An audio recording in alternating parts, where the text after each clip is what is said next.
Good morning, Fort McMurray with Buffalo and the rest of the world. You've tuned into the Mac City Morning Show. I'm your host, Elliot Pierre, and we're going to start today's episode off the same way we start every episode off, with a moment of gratitude. I know you could be doing a million other things with your time, and the fact that you spend it with us truly does mean the world to me, so thank you. On that note, Tanner, hit him with the intro.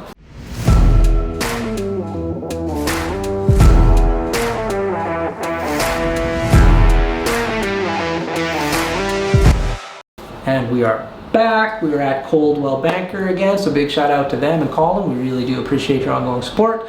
As you know, I don't introduce my guests because they can do a better job of that than myself. So sir, can you please reintroduce yourself to the people at home? All right. Hey everyone, I'm Dean Lewis. I'm a realtor here at Coldwell Banker and the Lore Group. So there you go. So for in the middle of filming, all the mics died and we didn't know they died, so we're just going to carry on with the conversation and you're going to get caught up with it. So first and foremost, let's chat about you joined the Lore Group and you were telling me you joined it during COVID because you were in the health field. So what were you doing in the health field? Yeah, so just to reiterate, I guess, kind of when I was in high school, I got really into martial arts.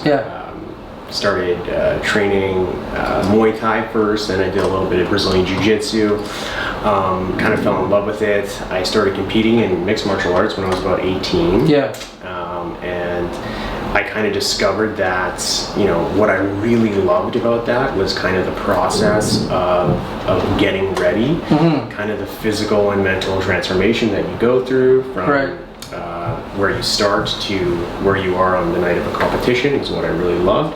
And that kind of led me into studying kinesiology. I got a diploma in that, and then working in the health and fitness field as a personal trainer, as an athletic therapist, and kind of a recreation coordinator as well. I wore a couple different hats in that field. Worked with the Keanu Huskies hockey team for a little bit as an athletic therapist, and personal training with Iron Camp Fitness. Great personal training group in town, and I actually did some recreation coordinating for CNRL for a little bit as well. What we didn't get to talk about last time, and I wanted to go into it, was when you're competing. Like, it sounds like you still compete? No. Or do you help train? Like, what's going on with the martial arts? We actually have another guy in our group, Tristan, he's kind of the one that's competing and at the top there. Me, I have quite a few injuries, things like that. I've not been competing for. I just train now more so for the love of it. So when I have never trained for any martial arts. I don't know any of like the world. So like when you're training just for physical fitness. You enjoy being out there. Like, is it kind of like how some people play pickup basketball or like shinny hockey or stuff? Like, what's the world of like recreational martial arts about? Yeah, I think that's a good analogy for it. It's like for me, it's like playing pickup or whatever, right? I'm not trying to be a world champion, you know what I mean? I'm not trying to break any records or make it to the UFC or anything like that.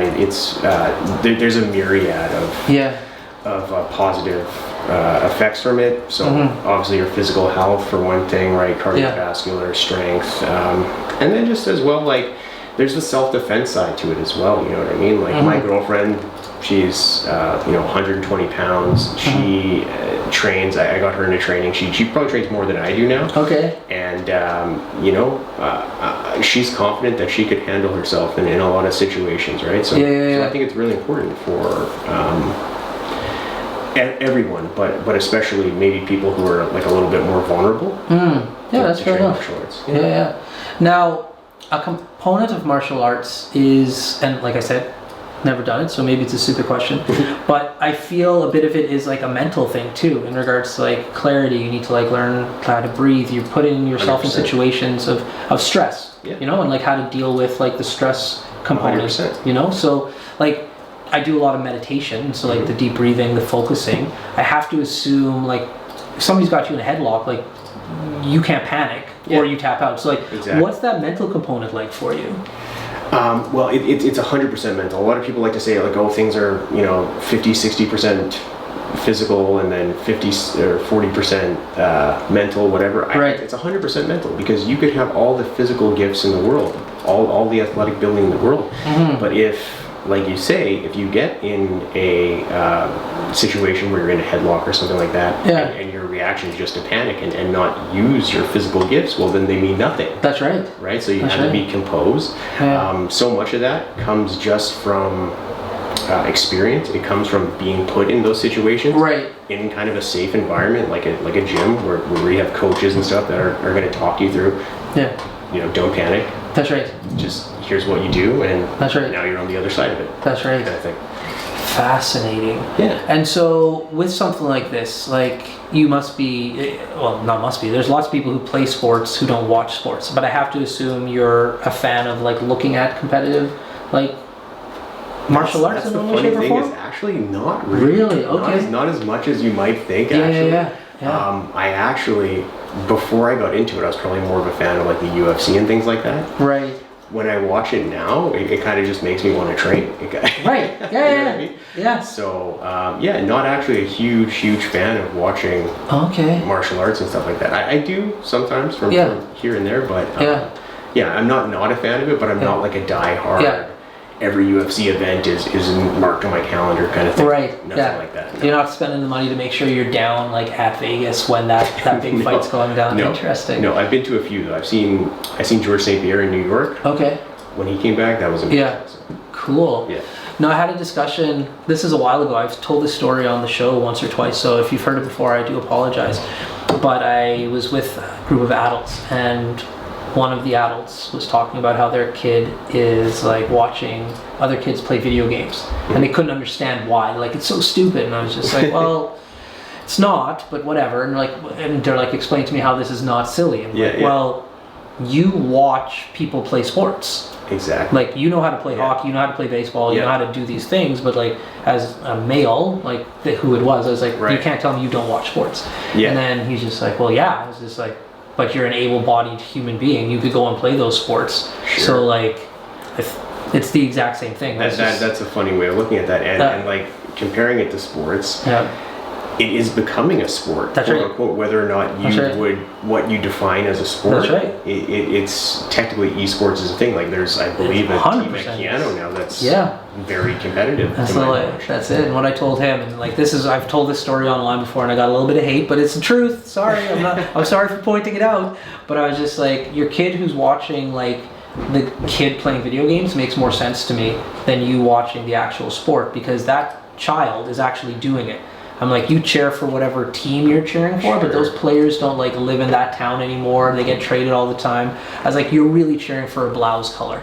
Yeah. Like, you like the color of that team. That's my blouse color. But that's my blouse color. And he's like, bro, you're ruining sports for me. I'm like, listen, you like the color blue. It's all good. Don't worry about it. So, I can relate to that. I'm a hockey fan as well, so I can relate to that. But at the same time, you know, it makes a lot of sense, I guess, for kids to be watching that stuff.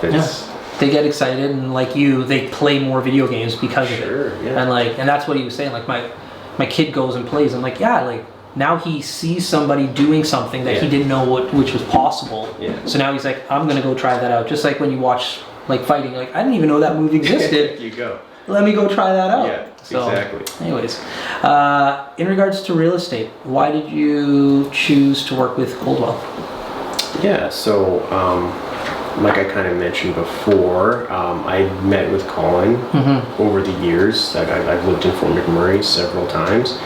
Always just seemed like a solid guy, and kind of as a broker, I think you want to have confidence that if you have questions, or whatever, especially as a new agent coming on, you want to be able to call your broker, and he's going to be there. And so that's kind of the impression I got from him, as well, specifically with the lore group.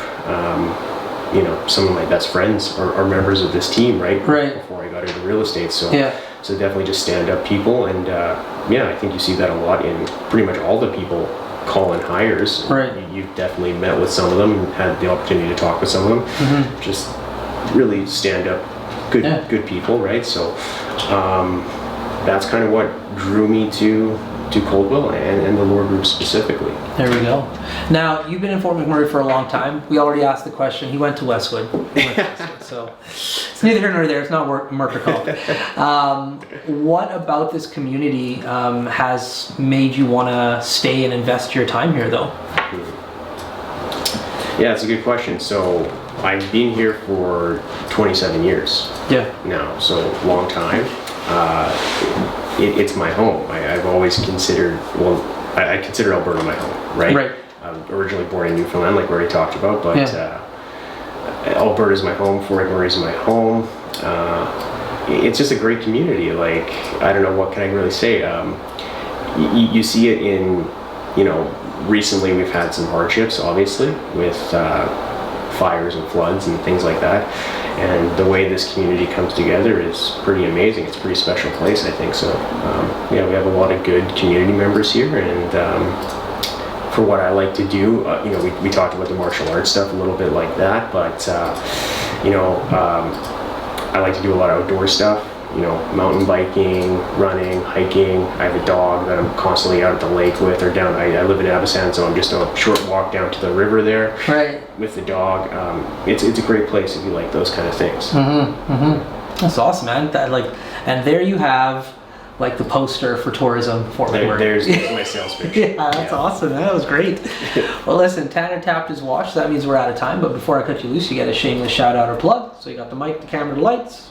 Have fun. All right. So, guys, you can check me out on Instagram at Dean Lewis Realtor. You can check out our website at thelordgroup.com. You can see all of our listings on there. If you have any questions about buying, selling, anything real estate related, check us out there. And I hope to hear from some of you. There we go. Well, for McMurray with Buffalo, the rest of the world, that's been another episode of the Mac City Morning Show. From the bottom of my heart, thank you very much for tuning in. Big shout out to Colin Hardigan and all the people at Coldwell for making these episodes happen. I really do appreciate it.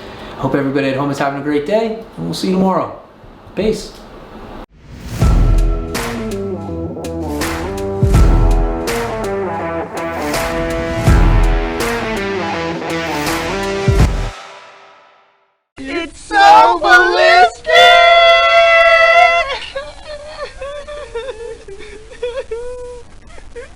Talk about quenching your ugly thirst.